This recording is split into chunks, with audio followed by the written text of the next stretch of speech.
Queen's dad, held for months by ICE, finally wins freedom. Alexandra Alvarez anxiously waited on the second floor of LaGuardia Airport on December 5th, holding her baby girl Mia just minutes away from midnight when the tot would turn 1. She peered past the baggage claim conveyor belt and the hustle and bustle of the airport, fixing her attention to an escalator. Alvarez longed for the mere glimpse of her husband, Manuel Mejia Hernandez. He had been separated from his beloved family on October 22nd when ICE agents detained him inside 26 Federal Plaza before going on an odyssey that would take him to an Arizona detention center. Hernandez has no outstanding criminal record.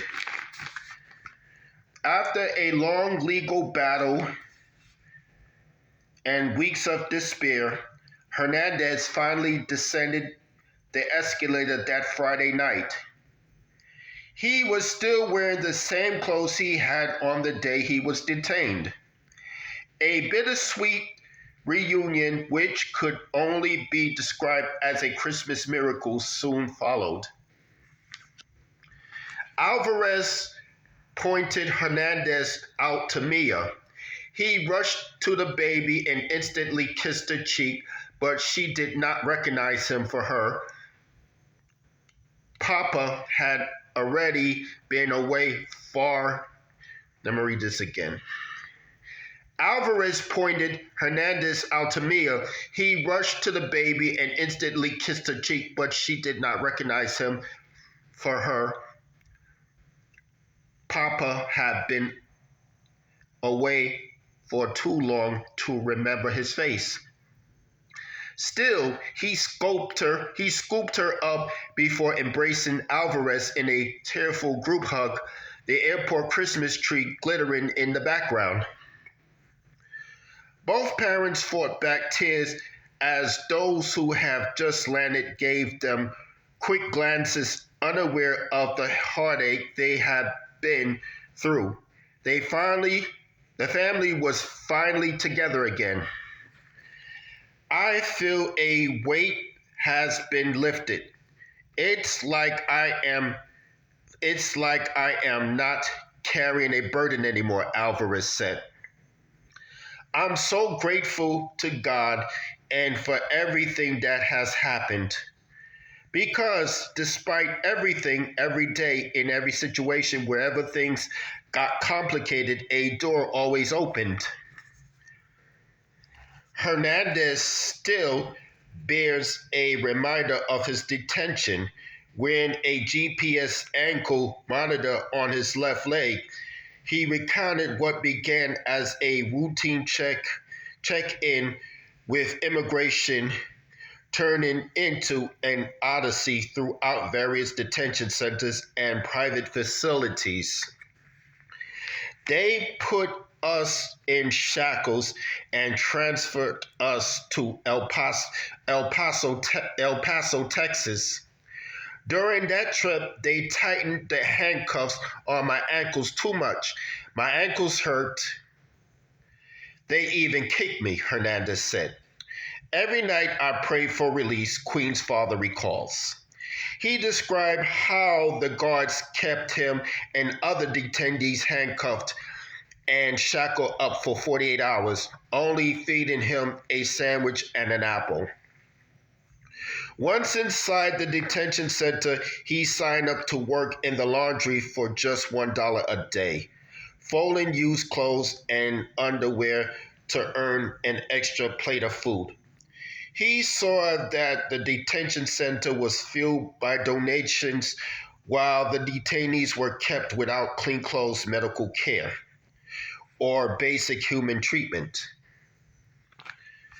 We came with the desire to get ahead, Hernandez explained his frustration with the system. The immigration workforce is the foundation of this country. Despite the mistreatment, Hernandez sought refuge by reading the Bible with other detainees, where his only wish was to come back in time for his baby's first birthday. Every night I prayed and said to God, "This is all coming to an end now. May it be the best gift to spend the first year with my daughter," Hernandez said. In November, A.M. New York followed Alvarez in her Queens home as she worked to care for her family in the absence of her husband.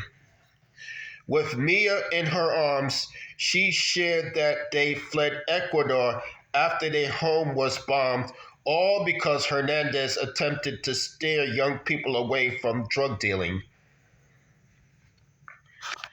You have to keep quiet because it's worse to say that you know who they are because that costs your life.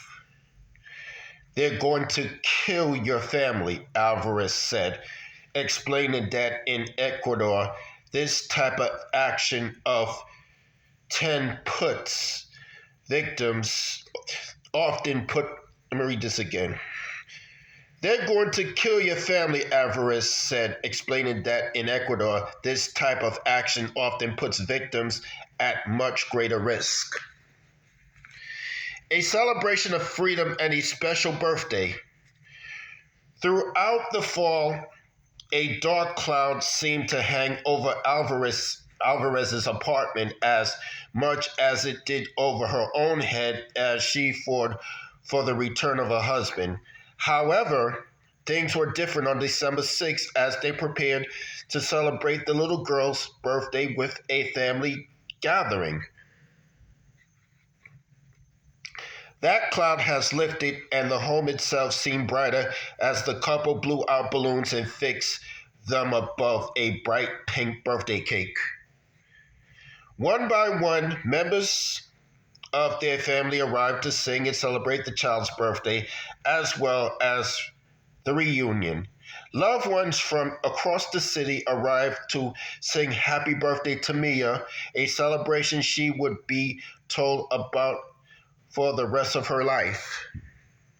The family also thanked Father Fabian Arias of St. Peter's Church, Congressman Dan Goldman's office, and their legal team for their assistance in helping to reunite them.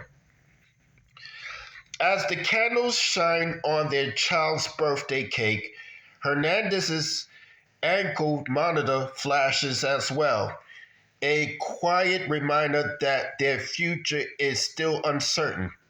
The family blew out the candles, wishing for just one miracle to be allowed to stay and to never have to be separated again. The darkness that once lingered over the small family dissolved into a wash of color and love, their laughter spilling across the table as they share a fresh plate of ceviche. 10 years working here, being able to retire and provide my daughter with her own, the same for my wife, Hernandez said of his hope for the future.